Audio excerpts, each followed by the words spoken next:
ሰላም ጤና ይስጥልን የተወደዳችሁና የተከበራችሁ የአገው ቴሌቪዥን አድማጭ ተመልካቾቻችን እንደምን ቆያችሁ ከሰዓቱ የሀገር ውስጥና የባህር ማዶ አጫጭርና ዝርዝር ዜናዎችን እንደሚከተለው ይዘንላችሁ ቀርበናል ከሰዓቱ ዜናዎች ጋር አብራችሁ ቆይታ ማድረጋው ብሌን ተሾመነኝ አብራችሁን ሁኑ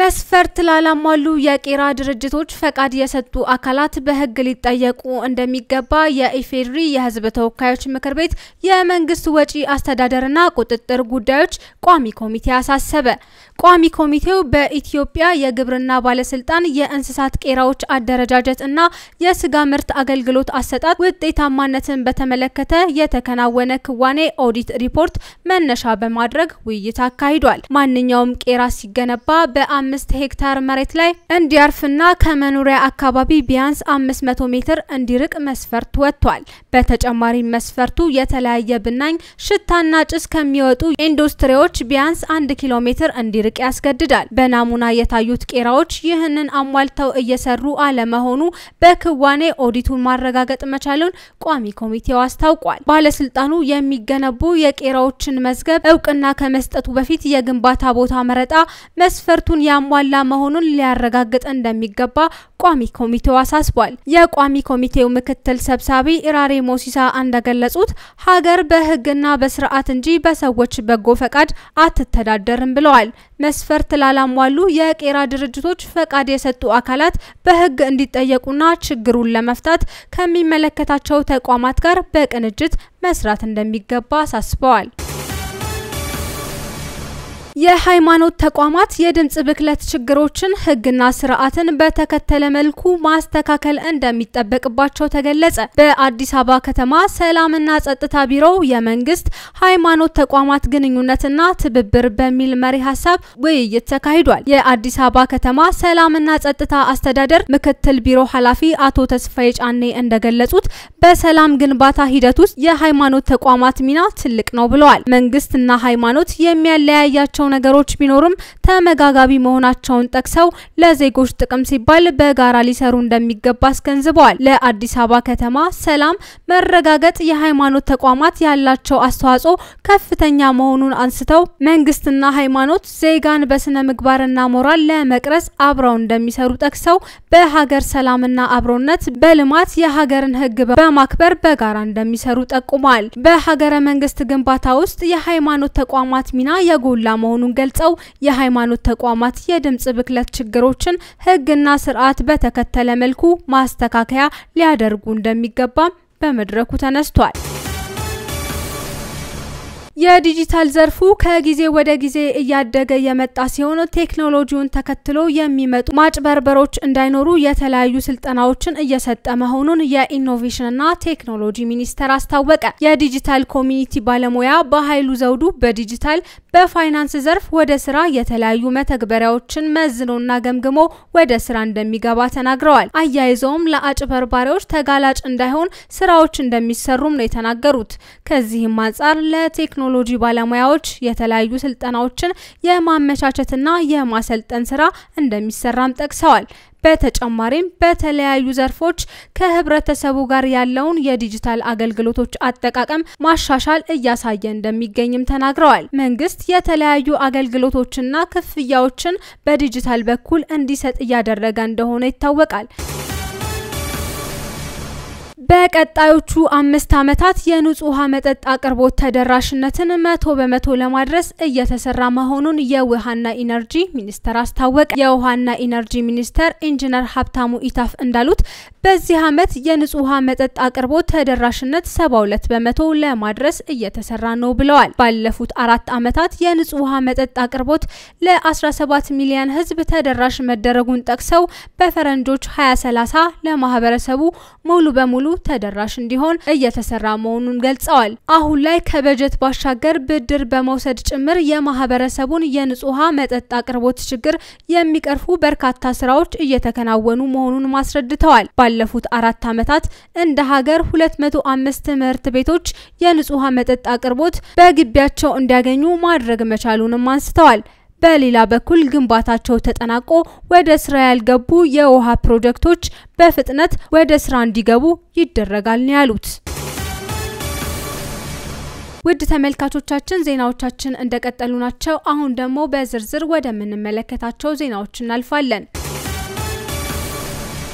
የኢትዮጵያ አየር መንገድ በ9 ወራት ውስጥ 5.6 ቢሊዮን ዶላር ገቢ ማግኘቱን ገለጸ። የኢትዮጵያ አየር መንገድ በበጀት ዓመቱ 9 ወራት ውስጥ 5.6 ቢሊዮን ዶላር ማግኘቱን የአየር መንገዱ ዋና ስራ አስፈጻሚ መስፍን ጣሰው ተናግረዋል። ቁም ነገር ሽፈራው ተጨማሪ አላት።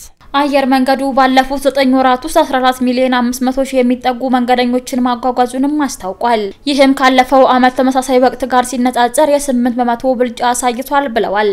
ዋና ስራ አስፈጻሚው እንደገለጹት አየር መንገዱ ራዕይ 2035 የሚል የረጅም ጊዜ እቅድ ወጥኖ በመንቀሳቀስ ላይ እንደሚገኝ ገልጸው ከዚህ እቅድ ውስጥ በየዓመቱ ሊፈጽማቸው የሚገቡ ስራዎችን እየመጠነ በመተግበር ላይ እንደሚገኝ አስረድተዋል። በዚህም 9 ወራት ውስጥ ላስመዘገበው ስኬት አየር መንገዱ ዘመኑ ያፈራቸውን ቴክኖሎጂዎችን መጠቀሙ፣ አዳዲስ አውሮፕላን ሲመጣ በማስገባት ለደንበኞች ምቾትና ደህንነት ቅድሚያ መስጠቱ፣ እንዲሁም የበረራ መዳረሻ መስመሮችን ማሳደጉና የተሳፋሪዎች ቁጥር መጨመሩ ከፍተኛ አስተዋጽኦ ማበርከታቸውን ተናግረዋል። በተጨማሪም ባለፉት 9 ወራት ውስጥ አየር መንገዱ 4 አዳዲስ ዓለም አቀፍ የበረራ መዳረሻዎችን መክፈቱን የገለጹ ሲሆን 10 ተጨማሪ አውሮፕላኖችን ከአምራቾች በመረከብ ወደ ስራ ማስገባቱን ተናግረዋል። ከነዚህ አዳዲስ አውሮፕላኖች መካከል በአፍሪካ ትልቅ የሆነውን ኤርባስ A350 እስከ 1003 አውሮፕላኖችን በ9 ወራት ውስጥ ማስገባቱን የገለጹት ዋና ስራ አስፈጻሚው ይህም በኢትዮጵያ አየር መንገድን በሀገሪቱ የአቪዬሽን ዘርፍ ግንባር ቀደም እንዲሆን አድርጓታል ብለዋል። በተጨማሪ በመጪው ሰኔ ወር 2 ዓለም አቀፍ አዳዲስ የበረራ ጣቢያዎችን በህንድና በተባበሩት አረብ ኤምሬትስ ለመክፈት ማሰቡን የገለጹት አቶ መስፍን በሰኔ ወር 2 ኤርባስ ከ350 እስከ 900 አውሮፕላኖችን እንደሚረከቡ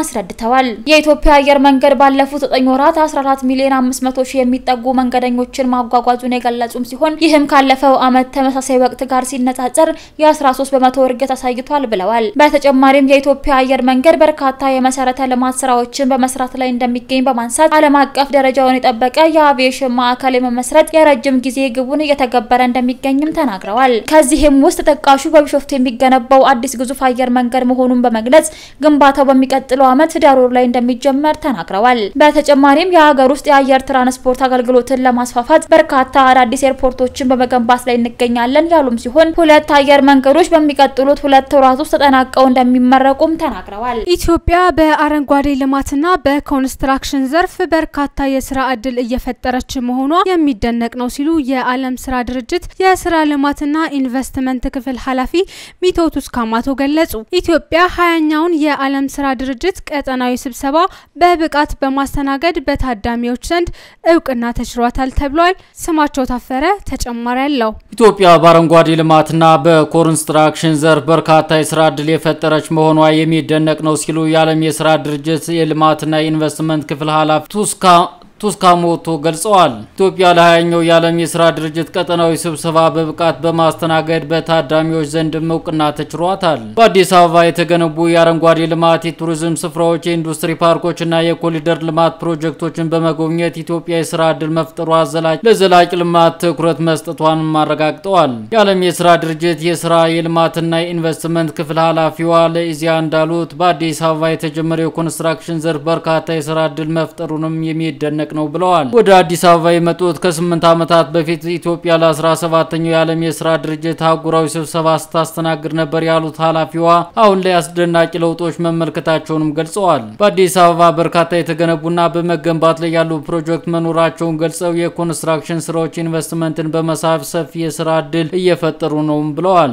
የመሰረተ ልማት ዝርጋታ ከፍተኛ የሆነ የስራ ዕድል የመፍጠር አቅም እንዳለው የገለጹት ኃላፊዋ ኢትዮጵያ አረንጓዴ ከተሞችን የመገንባት ሂደት ላይ መሆኗን ተረድቻለሁ ብለዋል። ኢትዮጵያ የዓለም የስራ ድርጅት የስራ ዕድል በሚፈጥሩ የመሰረተ ልማት ዘርፍ ላይ ለተሰማሩ ሀገራት የሚደረገው ድጋፍ ተጠቃሚ እንደሆነችም ገልጸዋል። የኮንስትራክሽን ስራዎች የአካባቢ ማህበረሰብን ባለቤትነት እንዲስፋፋበት የሚያደርግ መሆኑንም በማንሳት በኢትዮጵያ በተለይም በአዲስ አበባ የተመለከቱት ይህንን ነው ብለዋል። ውድ ተመልካቾቻችን ዜናዎቻችን እንደቀጠሉ ናቸው። አሁን ደግሞ ከባህር ማዶ ወዳገኘናቸው መረጃዎች እንሸጋገራለን። የስዊድኑ ተሽከርካሪ አምራች ኩባንያ ቮልቮ ሰራተኞቹን ሊቀንስ መሆኑን አስታወቀ። ኩባንያው ወጪ ቅነሳ በሚል 3000 ሰራተኞችን ከስራ አሰናብቻለሁ ብሏል። የስራ ቅነሳው በዋናነት የፋብሪካ ሰራተኞችን ሳይሆን በስዊድን የቢሮ ሰራተኞችን የሚመለከት መሆኑን ቢቢሲ አስነብቧል።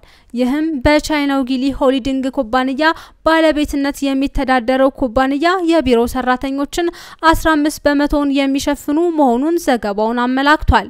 የኩባንያው ስራ አስፈጻሚ ሃካን ሳሙኤልሰን ኩባንያው የተጋፈጠው የፈተና ጊዜ ለሰራተኞች ቅነሳ ምክንያት ነው ብሏል። ኩባንያው ባለፈው ሚያዝያ ወር ዓለም አቀፍ ሽያጩ ካለፈው ዓመት ተመሳሳይ ወቅት ጋር ሲነጻጸር በ11 በመቶ ቀንሶበት እንደነበር ገልጿል። ቮልቮ በአሜሪካ ፎርድ ኩባንያ በፈረንጆቹ 2010 ነበር ለቻይና ጊሊ ኩባንያ የተሸጠው።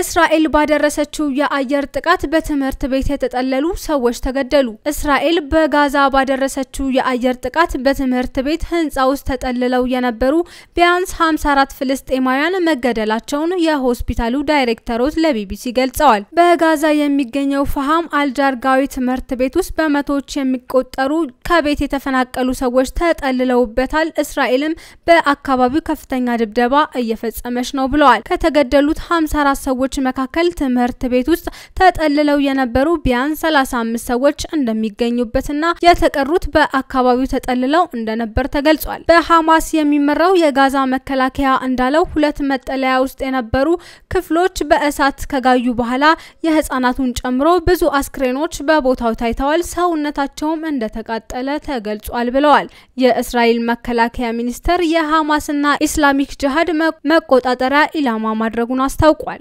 ተመልካቾቻችን ለዛሬ የያዝናቸው ዜናዎች እነዚህን ይመስሉ ነበር። ሰላም።